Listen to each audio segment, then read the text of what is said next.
Oke, so selamat datang teman-teman ya. Mungkin selamat siang, selamat malam, selamat sore maupun selamat pagi buat teman-teman yang nontonnya lewat recording. Nah, hari ini gue mau bahas singkat aja ya, cepat aja soal market itu kira-kira gimana. Karena gue yakin beberapa hari terakhir lah ya, beberapa hari terakhir ini ya pasti udah banyak banget orang-orang yang udah mulai unconfident lah terhadap market kripto gitu ya, unconfident terhadap market kripto eh karena ada penurunan yang lumayan dalam ya, dan apalagi kita diikuti dengan sentimen yang agak bearish gitu ya teman-teman yang kemarin. Dan hari ini gue cuma mau update aja sih, kira-kira sebenarnya ini market tuh arahnya mau kemana gitu ya. Jadi kalau misalnya gue ngomongin secara overall time gitu ya, overall time ini sebenarnya quiet, kita masih bullish-bullish aja gitu, tapi ya koreksinya memang dalam ya teman-teman ya, koreksinya memang cukup dalam.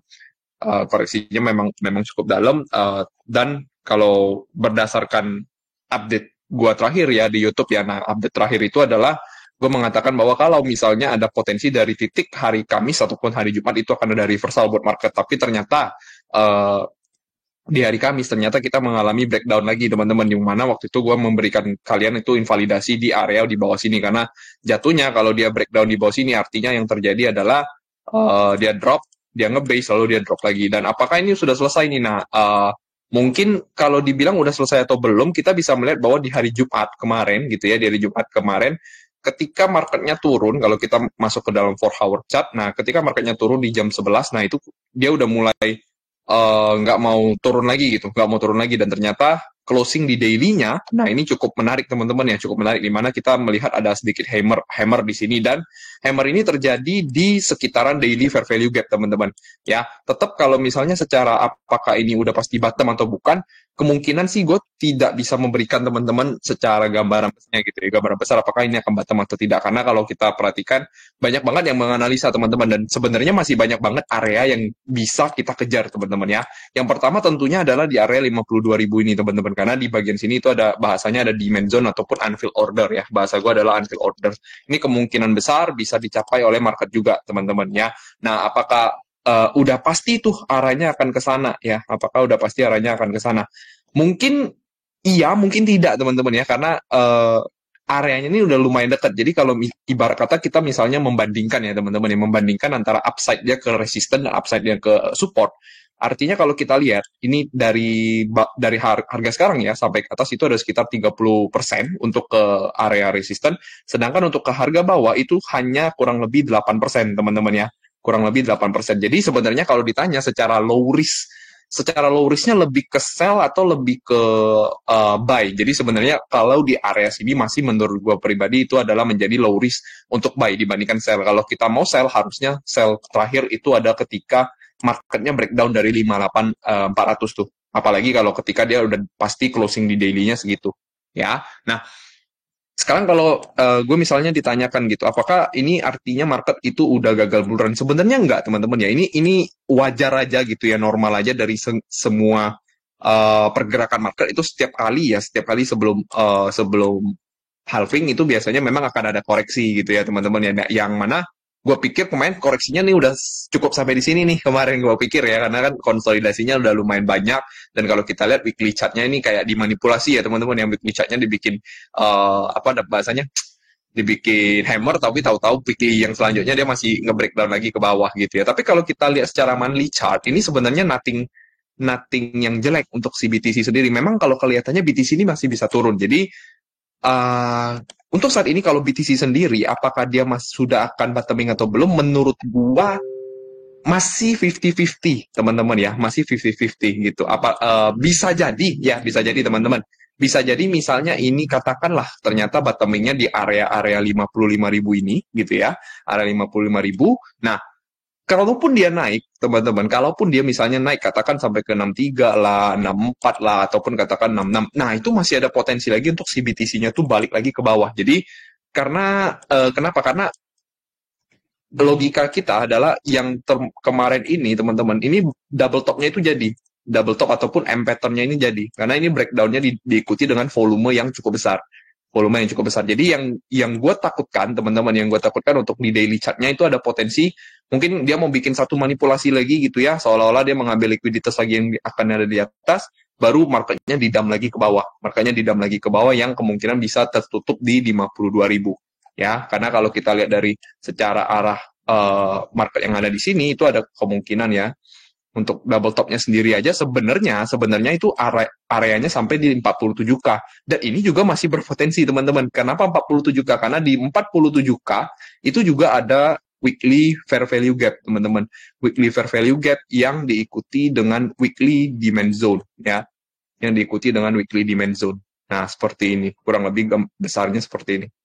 Nah, ya. Nah, itu yang terbaik untuk sebenarnya secara weekly daripada si Bitcoin. Nah, kita tinggal lihat lagi sebenarnya nanti reaksinya seperti apa nih? Reaksinya seperti apa ketika dia misalnya ada bouncing ke atas. Kalau misalnya dia bouncing ke atas dengan baik lalu retestnya tidak lama dan dia melanjutkan ke atas, nah itu mungkin kita jauh lebih aman untuk tidak masuk ke 52. Jadi pilihannya kurang lebih seperti ini. Pilihannya kurang lebih seperti ini.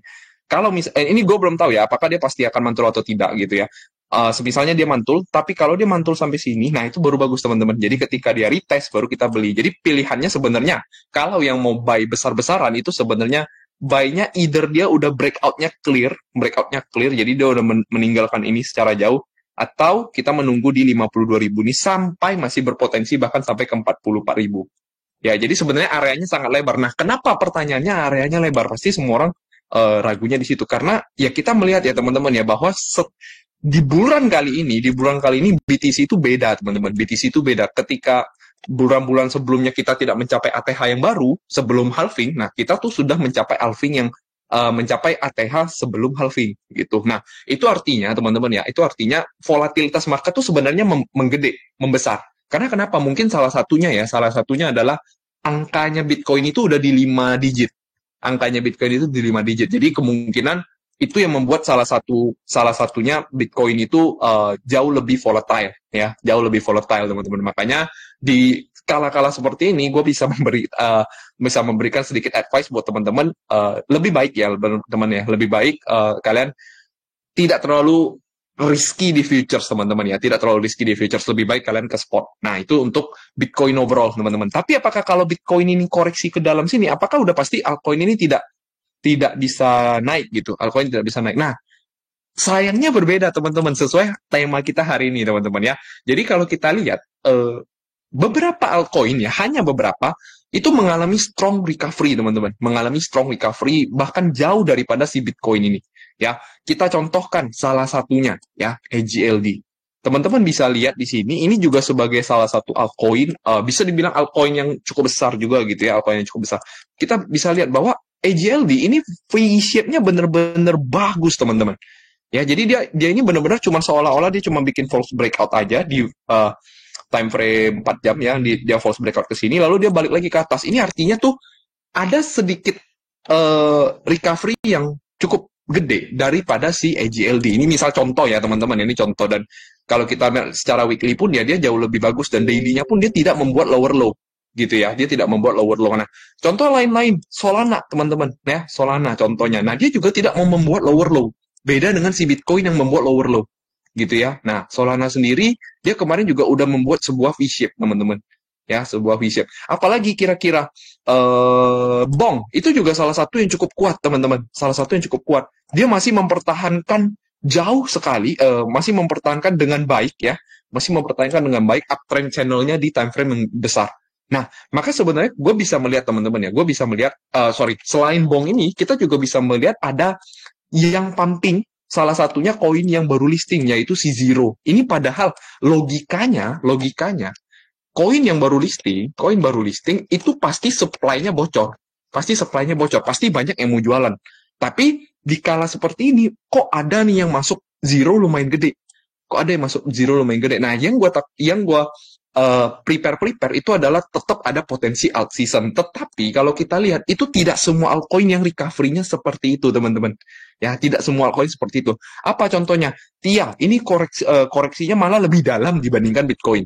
Ya, ini misalnya si TIA, ini malah lebih dalam dibandingkan si Bitcoin. Contoh lain, ya pastinya Manta. Manta ini juga koreksinya jauh lebih dalam daripada si Bitcoin. Nah, contoh lainnya mungkin si Doge. Tapi Doge ini malah kelihatannya malah lebih jauh lebih bagus. Ya, jauh lebih bagus. Nah, yang lain lagi, apalagi yang jelek-jelek nih, misal Uni sih nggak terlalu jelek, Fed juga nggak terlalu jelek, ya, Matic juga nggak terlalu jelek. Nah, Misal kita lihat lagi apa lagi?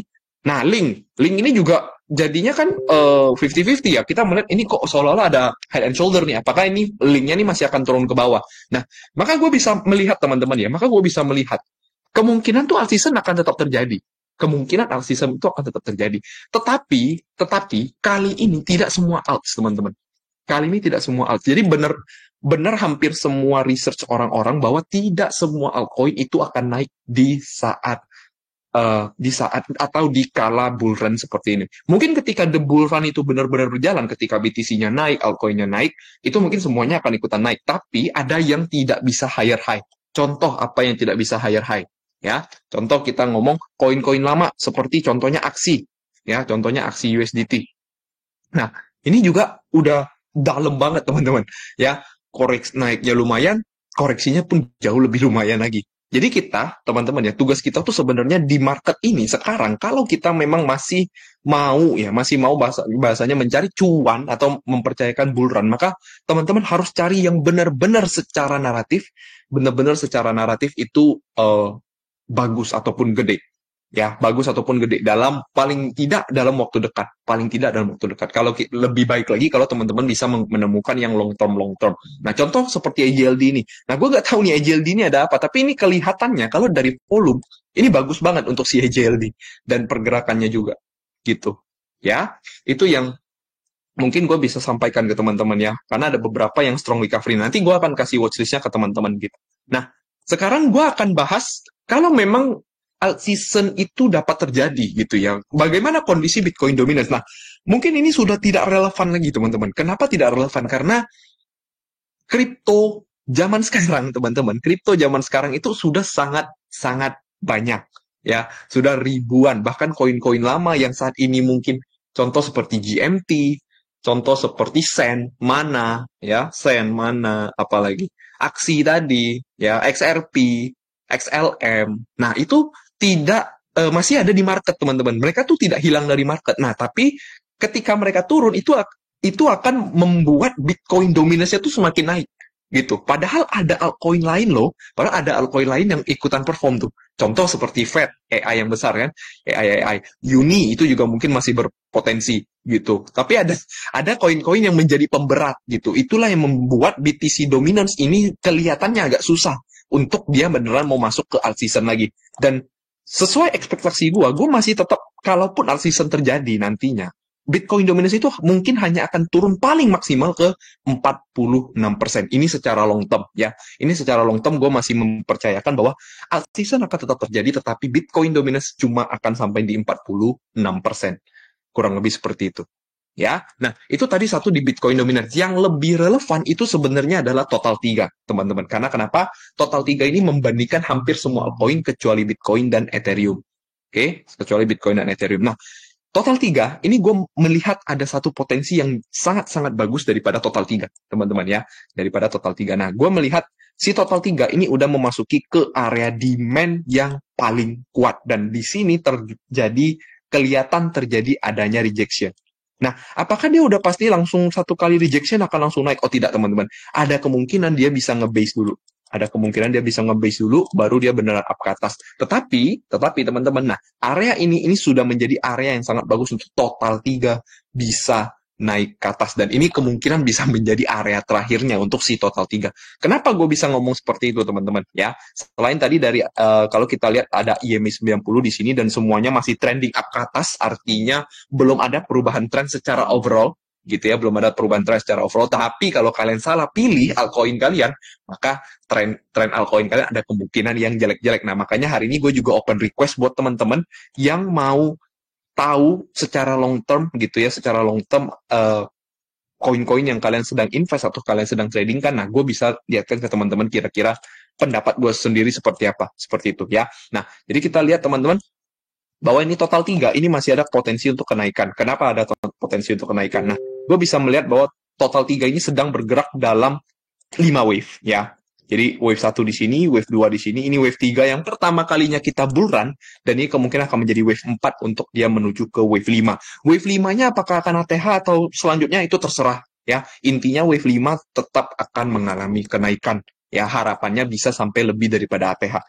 Kenapa gue bisa katakan seperti 1, 2, 3, 4, 5 seperti ini, teman-teman? Karena ini sudah mengikuti rules daripada Elliott Wave ya. Kalau kita tarik dari Fibonacci dari sini ke sini ya, dari sini ke sini, maka total 3 itu nah mantul dari 0,382 sampai 0,5-nya, teman-teman ya. Dan ini berpotensi menjadi wave 4-nya. Dan kalau kita lihat secara pergerakan, ini adalah merupakan pergerakan koreksi Elliott A, B to C ya, A, B to C, dan ini tepat ada di demand yang juga merupakan EMA 90 ya. Jadi ada kemungkinan dari titik sini terserahlah mau dia bikin head and shoulder kayak gitu ya, misalnya head and shoulder naik ke atas, ataupun dia mau bikin bull flag itu juga sudah sangat cukup ya. Mau dia bikin bull flag juga sangat cukup. Dan ini sifatnya masih potensi ya, teman-teman ya. Sifatnya masih potensi. Ada kemungkinan dia masih ngebase dulu atau kenaikan turun baru dia naik lagi. Bisa jadi seperti itu. Ya, jadi kita nanti tinggal lihat areanya kurang lebih seperti apa. Yang pasti area di sekitar 500 billion ini merupakan area terbaik untuk mengakumulasi altcoin. Area terbaik ya, dan ini area terbaik long term. Oke, untuk kenaikan tetap menurut gue pribadi paling tidak kita bisa menyentuh area resisten yang ada di all time high. Ya, nah disinilah nanti kita baru bisa mengatakan jika ada penolakan dari sana, nah mungkin altcoin ataupun alt season akan berhenti. Ya, nah itu dari total 3. Nah total 1 sendiri gimana? Ini total yang melihat semua kripto yang ada di market. Nah, total 1 sendiri menarik, teman-teman. Kenapa? Kalau kita lihat masuk ke dalam time frame monthly, sebenarnya kita sama sekali belum masuk ke dalam masa yang bearish. Ini hanya koreksi sementara. Teman-teman bisa lihat, ini 5 candle, ini hanya koreksi kurang lebih sebenarnya, hanya koreksi kurang lebih 25%. Memang kelihatannya kalian yang udah in di market 25% tuh gede, apalagi yang udah masuk di Bitcoin, apalagi udah yang masuk di altcoin. Altcoin pasti masuk penurunannya jauh-jauh lebih dalam gitu ya, teman-teman ya. Nah, kalau kita lihat ini total sendiri itu lagi konsolidasi kembali di area supply yang sebelumnya sudah ditembus dan sekarang dia lagi mengetes area supply tersebut. Nah, gue bisa katakan dari titik sini akan ada kenaikan, tapi teman-teman mungkin sampai di Januari 2025 itu paling cepat. Ya, paling cepat dia bisa capai ke atas itu sampai di Januari 2025. Dengan kita juga bisa melihat bahwa di sini juga merupakan area fair value gap yang cukup besar. Ya, kalau kita mau mengambil pertengahan area fair value gap-nya kira-kira di berapa?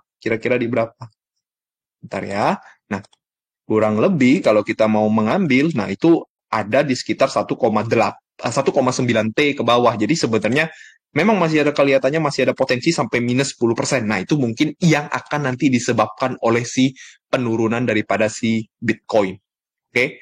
Daripada penurunan si Bitcoin. Jadi kalau kita lihat ada potensi dia bisa turun sampai ke di bawah sekitar 1,8 T ya, atau di bawah 1,9 T, which is yang ada di area kurang lebih di sini ya.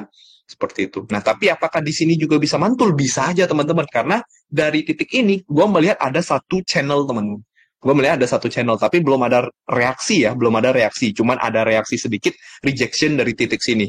Jika ada base, paling minimal base ya. Paling minimal nge-base ataupun hijau, maka seharusnya dia akan naik paling minimal, bukan paling minimal ya, tapi maksimal adalah di 2,46 T untuk total 1. Ya, bisa jadi dia bikin 1 kali lagi ke sini, baru dia benar-benar up, naik ke atas. Ya, jadi masih ada memang waktunya mungkin sangat-sangat lama. Kira-kira apakah bull run nih menurut Koko akan terjadi, mungkin kalau ada yang tanya ya, bull run ini akan terjadi dalam waktu bulan Juli ini atau bulan Agustus ini? Mungkin tidak ya, teman-teman ya, kalau gue melihat daripada kondisi Bitcoin-nya sendiri. Tetapi tetap di Q3, di Q4, yaitu di bulan Oktober, bulan September, bulan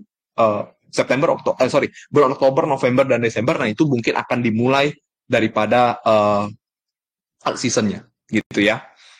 Gitu. Tapi kalau kita lihat dari monthly, itu tidak ada alasan untuk kita melakukan penjualan di area sini. Karena ini justru ada area terbaik untuk melakukan pembelian. Jadi, kalau yang mau melakukan take profit, itu jauh lebih baik ketika total 1, ataupun cut loss ya teman-teman ya. Ketika total 1 itu berada di area kurang lebih di resisten. Dengan catatan teman-teman harus lihat. reaksinya seperti apa. Kalau reaksinya ada pertanda mau breakout, ya teman-teman nggak usah jual. Tapi kalau reaksinya dia malah sideways di atas sana, lalu lama banget, terus candlestick-nya jelek-jelek, ataupun ada false break, nah mungkin teman-teman baru bisa mempertimbangkan cut loss atau bahasanya mempertimbangkan take profit, teman-teman ya. Karena misalnya teman-teman ya, misalnya teman-teman adalah salah satu holder mantah, misalnya ya, salah satu holder mantah, dan holder mantah dari sejak di 3 gitu ya. Nah, sekarang kalau teman-teman mau cut loss itu udah sangat telat, teman-teman. Ya, sudah sangat-sangat telat.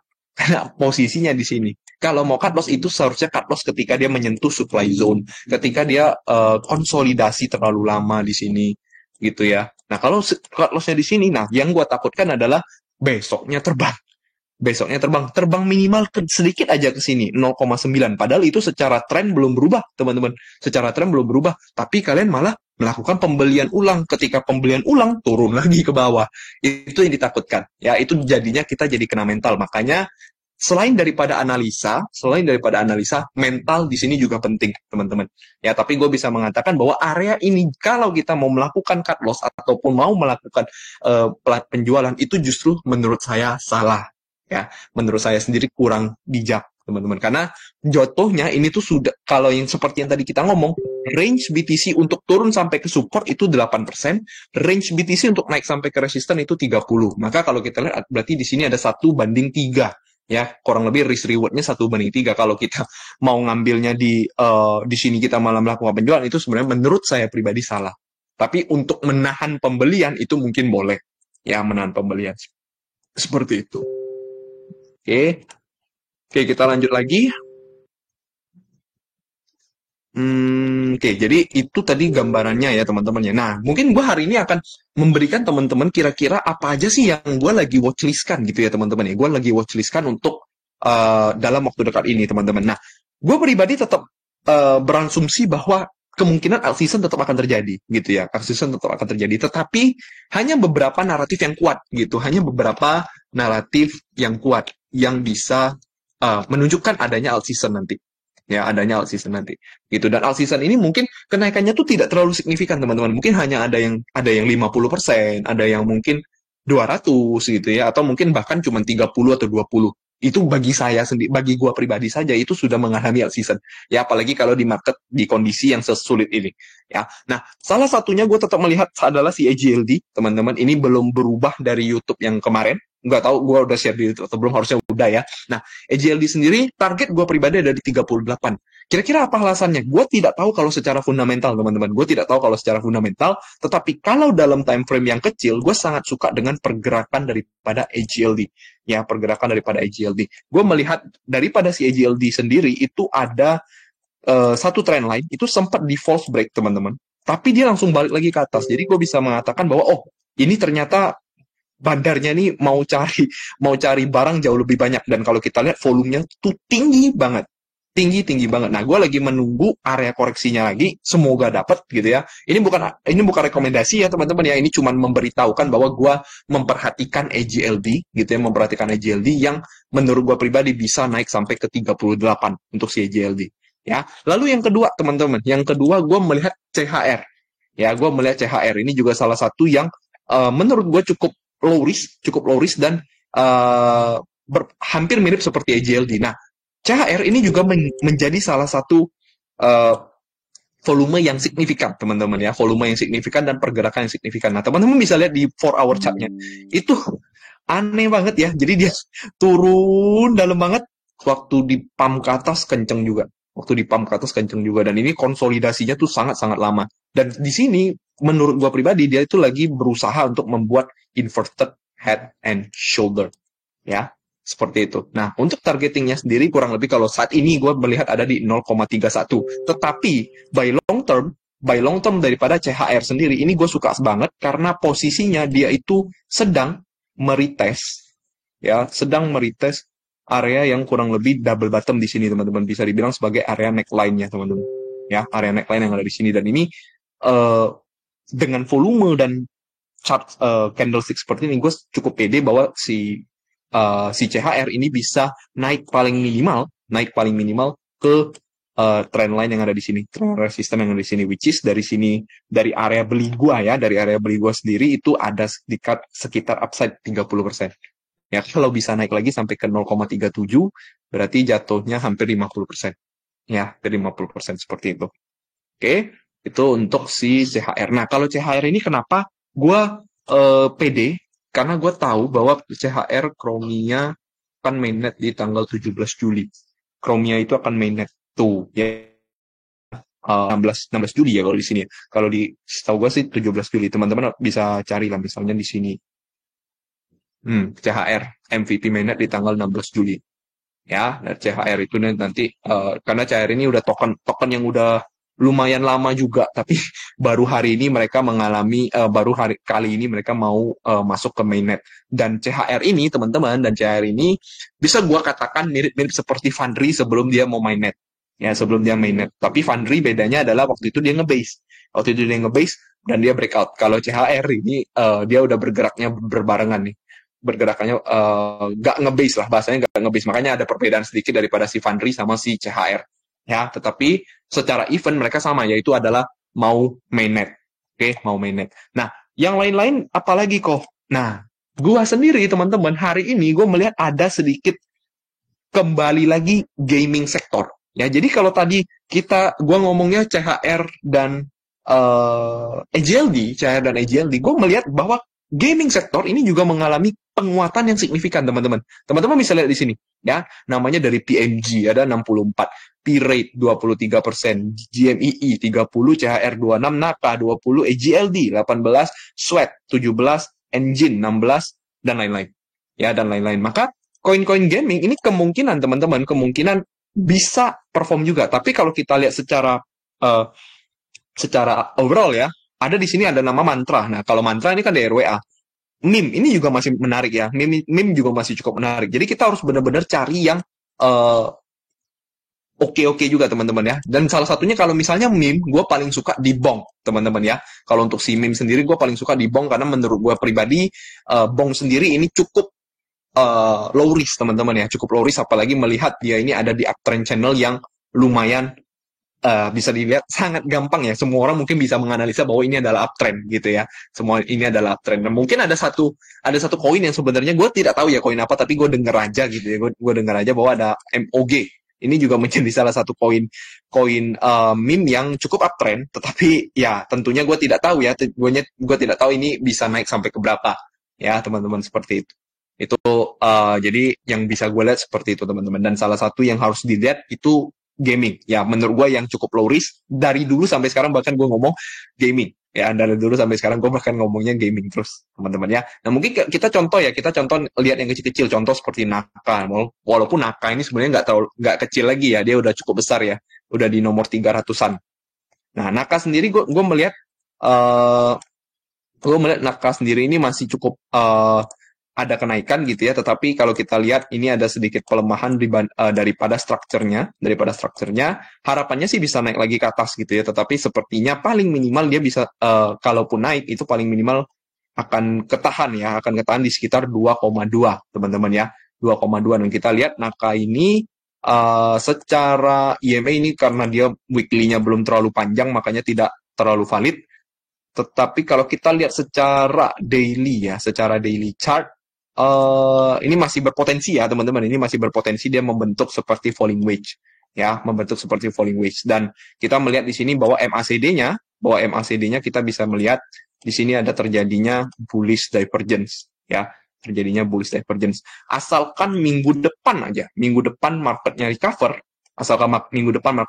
Menurut gua pribadi salah satu koin gaming itu juga bisa perform ke atas. Tapi mungkin contoh ya, kalau misalnya ada yang tanya koin gaming contoh seperti jangan XPLA lah, contoh seperti Shield gitu ya, contoh seperti Shield nih.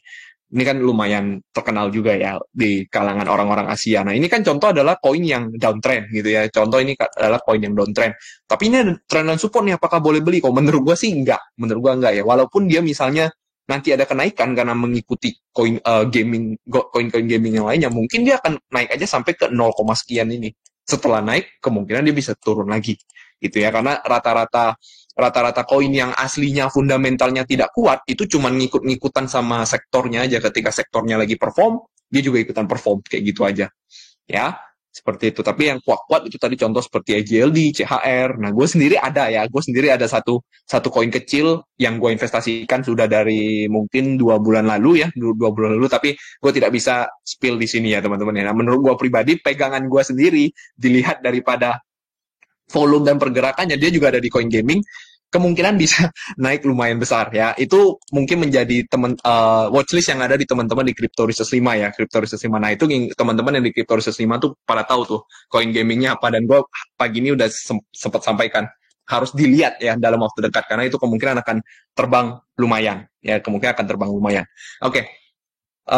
Jadi seperti itu aja teman-teman ya, seperti itu aja. Yang pasti tadi ada, kalau menurut gue pribadi yang paling low risk itu ada si Bong ya, ada si Bong, ada si CHR, lalu ada juga si EGLD ya. Ini yang paling dalam waktu dekat menurut gue pribadi cukup oke. Nah, IMX yang Koko pernah ngomongin cukup bagus di YouTube itu masih bisa nggak?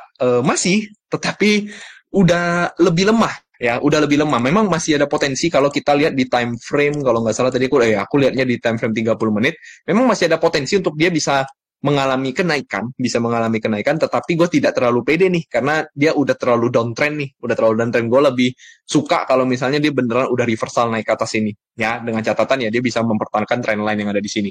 Kalau dia misalnya reversal beneran, baru di area bawah sini, gue bisa mengatakan, oh oke, nanti di dekat-dekat sini kita bisa melakukan buy nih, gitu, sampai stop loss-nya kena. Nah, ya seperti ini, kalau stop loss-nya udah kena, ya udah, marketnya biasanya akan turun kalau kita menaruh stop loss dengan benar ya teman-teman ya, seperti itu. Oke, so itu aja ya apa yang gue lihat hari ini. Nah, mungkin teman-teman dari sini ada yang mau tanya atau ada yang mau request, silakan ya, terutama buat teman-teman yang ragu terhadap koin-koin yang kalian mau pegang secara long term ya, biar gue bisa memberikan pendapat ke kalian.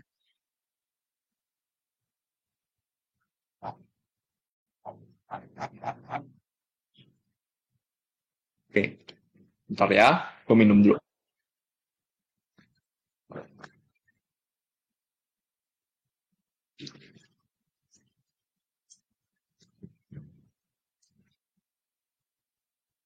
Oke, di sini ada Sol BTC ya, Sol sama BTC. Nah, kita coba lihat Sol. Tadi kalau BTC udah dibahas ya, BTC tadi udah dibahas. Untuk saat ini, menurut gua pribadi masih ada potensi untuk mengalami rebound gitu ya, masih mengalami potensi untuk rebound. Tapi catatannya adalah dia perlu ngebase. Dan kemungkinan kalaupun dia mau rebound, harusnya reboundnya itu dimulai di hari Senin atau enggak di hari Selasa. Itu paling maksimalnya di hari Selasa.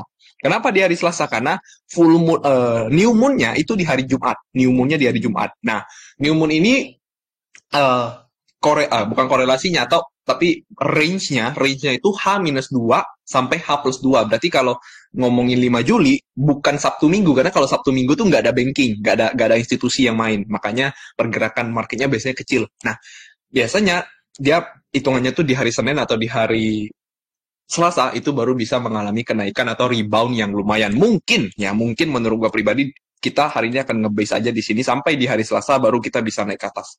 Gitu ya. Dan tanggal reversal selanjutnya yang harus diperhatikan itu nanti berarti jatuhnya 5 Juli tambah 14. 5 Juli tambah 14 tambah 14, 19 ya, berarti kurang lebih. Nah, kemungkinan akan ada reversalnya lagi itu di 19 Juli, kemungkinan ya teman-teman ya. Nanti kita lihat lagi kurang lebih marketnya bergerak seperti apa gitu. Oke. Sorry, Solana ya, kita sekarang ke Solana.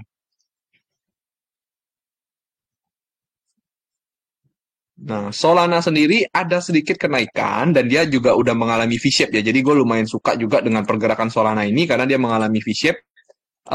Menurut gue pribadi, Solana itu ada potensi dia bisa naik. Dia bisa naik dengan catatan dia, bukan dengan catatan ya, tapi area paling low risk-nya itu di bawah 128. Kurang lebih di 128 untuk dia bisa naik ke atas. Nah, kurang lebih naiknya bisa sampai berapa kok? Kalau menurut gua ya, kalau menurut gua pribadi, karena ini naik atas pribadi. Nah, ini mungkin salah satu yang paling dekat itu dia bisa ke sini. Jadi nanti kita lihat lagi kurang lebih kalau dia sampai ke sana apakah dia masih bisa melanjutkan atau tidak.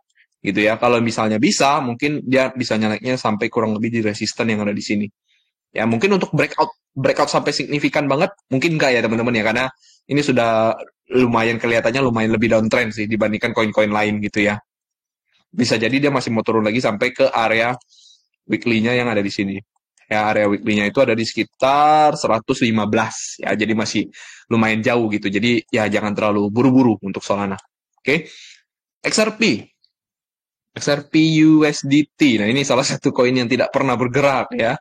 Nah, ini sekarang mengalami breakdown ke bawah. Apakah dia masih bisa naik ke atas atau tidak? Nah, kita belum bisa, gua belum bisa memberikan satu pandangan yang mantap karena kalau dibilang dia mau turun atau tidak, ini catatannya ini masih di area demand gitu loh. Ini masih di area demand yang ada di monthly-nya.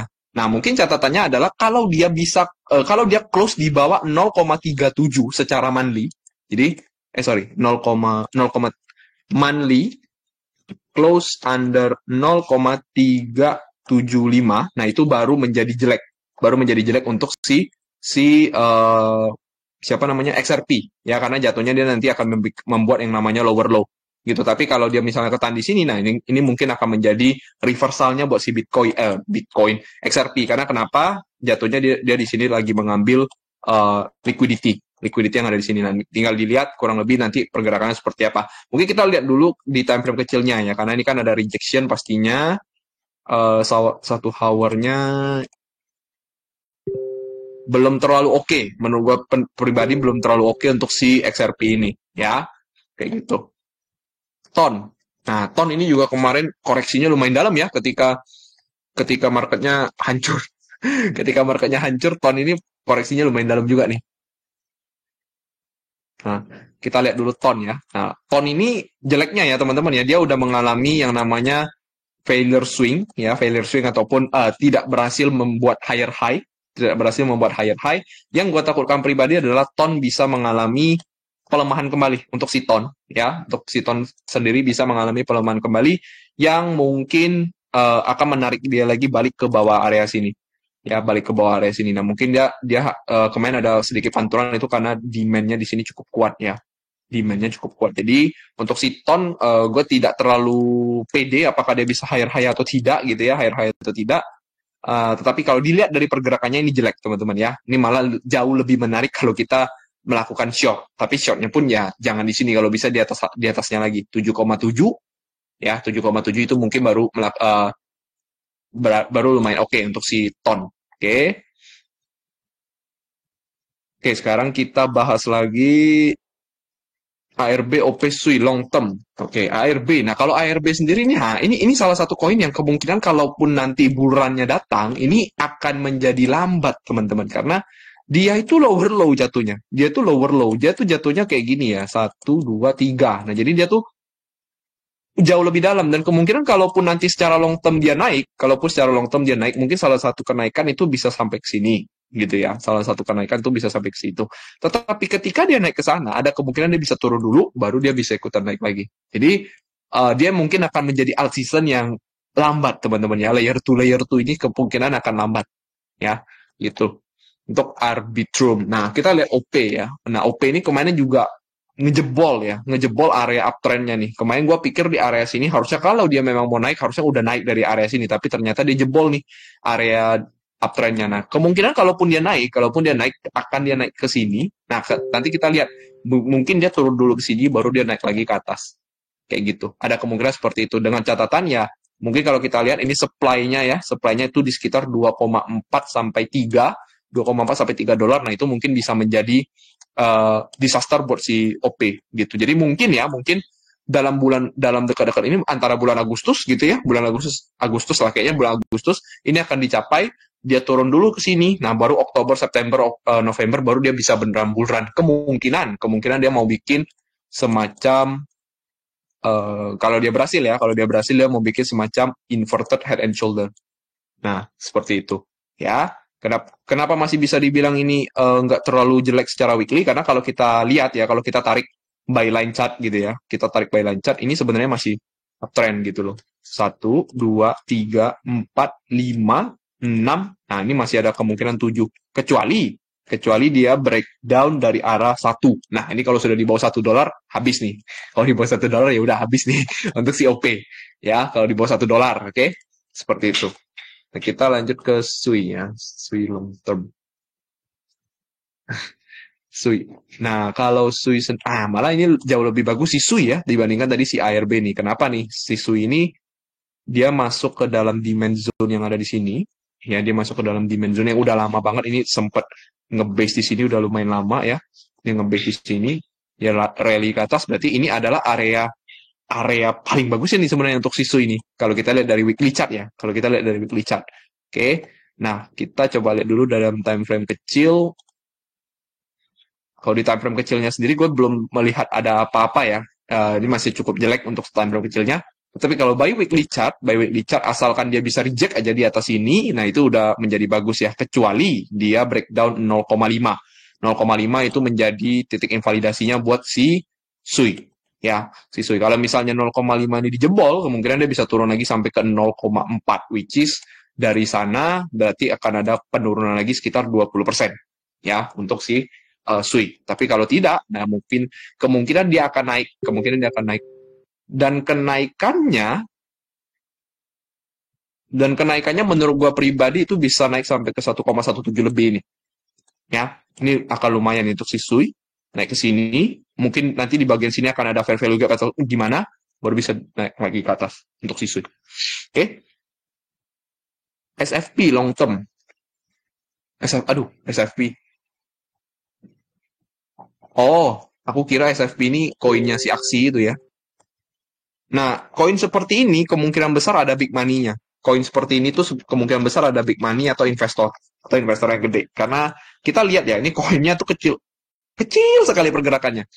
Pergerakannya itu kecil sekali. Nah, koin seperti ini teman-teman, itu bisa ya kalau menurut gue pribadi ya.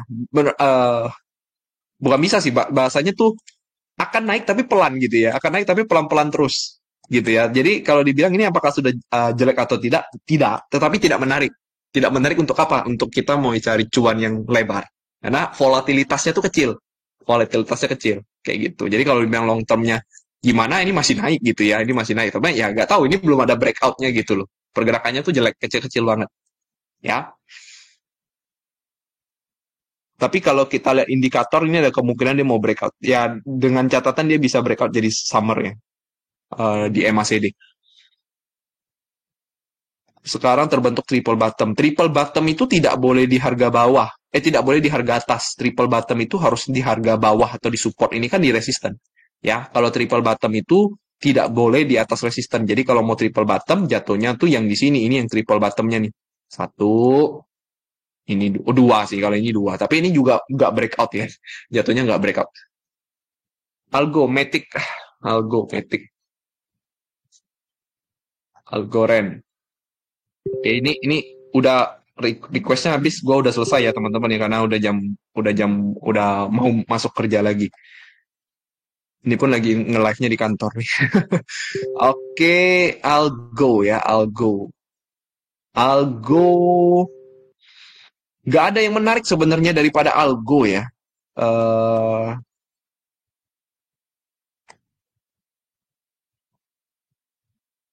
Monthly chart ya sesimpel ada fair value gap, cuman pun ya fair value gapnya ya kecil banget gitu ya. Bukan sebuah fair value gap yang bagus gitu loh. Algo, dan apalagi dia itu habis nyentuh supply yang ada di sini. Nah, ini mungkin menjadi salah satu koin yang menurut gua ketika bull run-nya datang, dia akan menjadi koin yang tidak perform. Ya, menjadi koin yang tidak perform. Kemungkinan untuk si Algo long term, oke? Long term. Ada dua chance. Yang pertama dia naik ke sini, ya mungkin kurang lebih ke sekitar sini, lalu dia turun lagi bawah. Itu satu. Tapi kalau dia dari titik sini dia berhasil naik ke atas ini, baru dia bisa naik ke atas. Ya, baru dia bisa naik ke atas. Jadi di titik sini harus diperhatikan kondisinya seperti apa untuk si Algo. Oke, resistennya kurang lebih di area sini.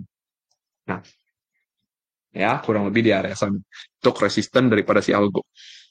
Matic. Nah, kalau Matic sendiri ini sebenarnya secara long term masih cukup oke menurut gua ya. Ini salah satu koin yang menurut gue cukup oke, walaupun memang kelihatannya tuh downtrend gitu ya, kelihatannya downtrend, tapi sebenarnya ini cuma overall ya, ini cuma overall, bisa gue bilang trendline pun gue mau tarik sini boleh, mau tarik sini boleh, makanya objektif ya. Kalau trendline itu trendline, kita cukup objektif dalam hal menarik trendline gitu ya. Nah, untuk Matic sendiri berdasarkan fundamental, gue masih cukup suka. Gak ada yang berubah daripada fundamentalnya Matic. Cuman mungkin dia akan sulit gitu ya untuk naik, dan kemungkinan kalaupun dia naiknya itu paling minimalnya hanya di 1,75 ya, 1,75, dan itu mungkin target bulannya saat ini ya. Long term mungkin bisa ATH, itu masih possible untuk si Matic ya. Cuman dari titik sini kita belum melihat adanya pantulan gitu ya, adanya pantulan, tapi teman-teman bisa melihat salah satu area yang possible untuk menjadi area pantulan nanti atau resisten itu ada di sekitar 0,8 ya. 0,8 ini kemungkinan dari titik sini akan ada penurunan, akan ada ngebase dulu gitu ya, lumayan lama baru dia bisa naik ke atas kayak gitu untuk si Matic ya. Nah, Matic nggak usah lah, itu yang short term banget. PP, CTK NIR, kalau CTK gue tidak tahu, kalau NIR itu masih oke. Ya, kalau NIR itu masih sangat-sangat oke. Oke, PP. PP sendiri ini sebenarnya udah cukup menarik ya. Dia lagi di area support resistance yang ada di sini. Ada sedikit pantulan, cuman belum ada konfirmasi yang besar untuk si PP ya. Mungkin kalau misalnya dilihat secara time frame kecil, apakah ada something gitu ya? Apakah ada something? I don't see something sih. Aku tidak boleh ada sesuatu di PP ya. Nah, untuk di PP dalam short apa? Very very short term. Tapi kalau dalam long term ini masih menjadi area yang cukup oke untuk si PP. Ya, cukup oke untuk si PP. Oke, asalkan dia tidak breakdown lagi. Kalau dia breakdown lagi di 0,07, 0,00007 ya. Nah, ini mungkin akan menjadi jelek untuk si PP. Ini mungkin masih ada bisa kenaikan sih kalau menurut gua pribadi ya. Sampai di sini. Maksimal 0,014, 0,0014 itu maksimal untuk si PP. Oke, CTK sama NIR. Nah, ini jelek. Ya, ini jelek sekali gitu ya. Ini jelek sekali karena dia baru breakdown juga. Mungkin ini CTK akan lumayan lama ya. Dia akan lumayan lama untuk kalaupun recover, kecuali di weekly candle-nya besok, di weekly candle-nya selanjutnya itu dia bisa naik sampai ke 0,85. Kalau dia bisa naik ke sana, itu mungkin baru menjadi titik pembalikan arah untuk si CTK. Tapi kalau tidak, kalau dia sideways di sini, akan ada kemungkinan untuk si CTK-nya bisa downtrend kembali ke bawah. Karena kenapa?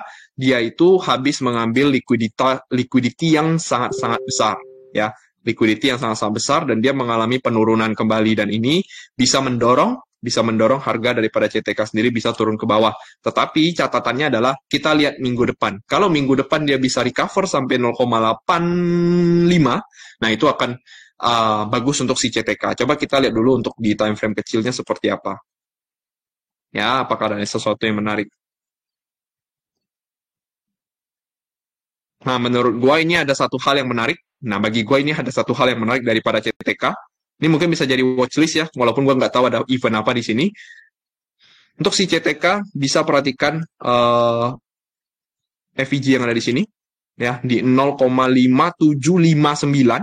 0,5759 itu bisa menjadi CTK punya titik pembalikan arah untuk saat ini ya. Tuh, dia naik ke atas. Nah, kenapa di sana? Karena gue melihat di sini tuh sempat ada terjadinya supply zone, tapi akhirnya di breakout ke atas. Maka ketika dia breakout ke atas, fair value gap yang ada di sini itu menjadi area yang nantinya akan muncul pembelian besar. Biasanya seperti itu.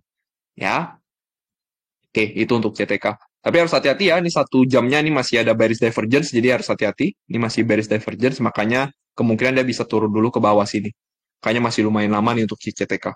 Tapi ini bisa jadi watchlist ya untuk CTK ini. Sangat-sangat bisa menjadi watchlist. Nah, untuk senior sendiri mungkin gue cuma bahas long term-nya aja ya untuk senior. Karena gue melihat NIR long term itu masih bagus banget ya, masih bagus banget menurut gue lagi ya. Bukan bagus doang tapi bagus banget. Karena dia sama seperti total 3 tadi, dia mantul di IMA 90 dan ini merupakan area support become resistant resisten become supportnya menurut gua pribadi dengan volume sekecil ini ketika dia koreksi itu dan fundamental yang cukup bagus menurut gua pribadi dia masih ada kenaikan sampai tinggi dan ini salah satu poin yang menurut gua bisa menjadi top performer ketika bull run nanti terjadi gitu ya untuk si NIR protokol. Oke, dia masih ada di daily demand zone ya dengan catatan dia tidak breakdown 3, sebenarnya sih 3,6 ya, tapi kalau closingnya di bawah 3,8 itu udah jelek tuh untuk sinir dalam waktu dekat ya. Gitu. Untuk sinir sendiri itu bisa pantau area sini. Bisa pantau area sini. Nah, ini demand yang diikuti dengan fair value gap ya. Jatuhnya order block, high probability order block, jatuhnya seperti itu. Oke. Udah, tadi Bang udah nanti nonton di recording aja. Ya udah teman-teman ya, udah mau jam 1 jadi gua udah sampai di sini dulu. Nah, kalau Doge long term juga masih cukup oke, Floki long term juga masih cukup oke, meme coin masih cukup oke. Ya, rata-rata meme coin masih cukup oke. Nanti dicek lagi lah ya atau nanti kita bahasnya di Telegram lagi. Oke. Nah, mungkin itu dulu teman-teman atas update yang hari ini gua sampaikan ke teman-teman. Nah, mungkin pesan dari gua pribadi adalah tetap ya teman-teman ya dalam kondisi seperti ini jangan terlalu dijen. Jangan terlalu dijen dan carilah kalau memang yang teman-teman mau pegang secara long term, carilah yang bahasanya apa ya? Fundamental dan naratifnya kuat, teman-teman ya. Fundamental dan naratifnya kuat. Dan kalau bisa dengan TA yang juga kuat, gitu ya. Dengan TA yang juga kuat. Jangan TA yang downtrend. Oke? Okay? Mungkin sampai di sana dulu. Thank you, teman-teman. See you on next live. Bye-bye.